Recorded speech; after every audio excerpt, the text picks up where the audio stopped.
Inilabas na ng Laguna Provincial Police Office ang artist sketch ng isa sa mga suspect sa pagpatay kay Ray Bernard Peñaranda.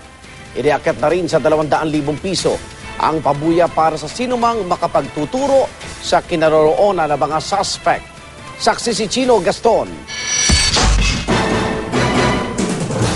Alauna ng madaling araw kahapon nang makuna ng CCTV video ang pagkukumahog papasok sa isang kainan ng dalawang kasamahan ni Ray Bernard Peñaranda. Nauna ng kaunti ang dalawa sa pagdating bago si Peñaranda na tila nanghihina at humihingi ng tulong sa bantay ng kainan sa video.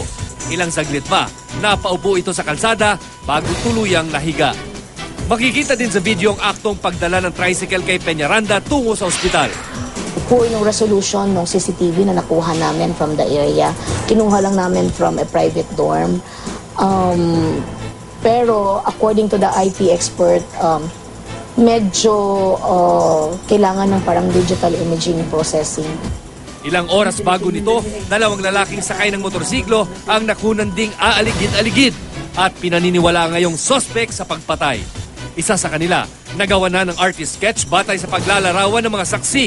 May taas daw itong hanggang 5'7", katamtaman ng katawan at maputi. Inakyat na sa 200,000 pisong alok na pabuya para sa impormasyon na ikahuhuli ng dalawang suspect. Sa ngayon, pagnanakaw ang nakikitang motibo sa krimen. Ang motive talaga is hold up. But yun lang, nanlaban yung biktima kaya nasaksak.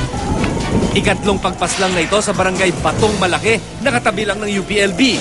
Kasunod ng pagpatay at paghalay sa UPLB student na si Given Grace Sebanico noong 2011 at pagpatay at paghalay din sa high school student na si Rochelle Heronda.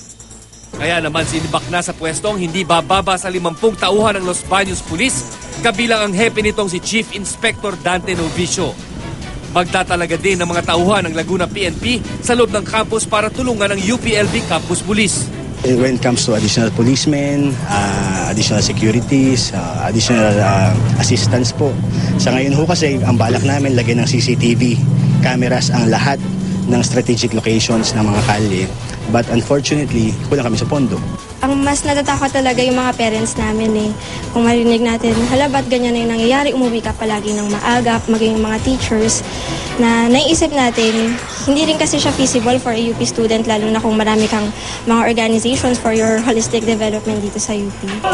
Sa loob ng campus, bumuhos ang emosyon sa indignation rally para kay Peñaranda, Heronda at Sebanico, kung saan nagsindi ng kandila at nagdasal ang mga dumalo. Nagsalita rin ang ina ni Heronda pero hinimatay sa kalagitnaan ng kanyang pagsasalita.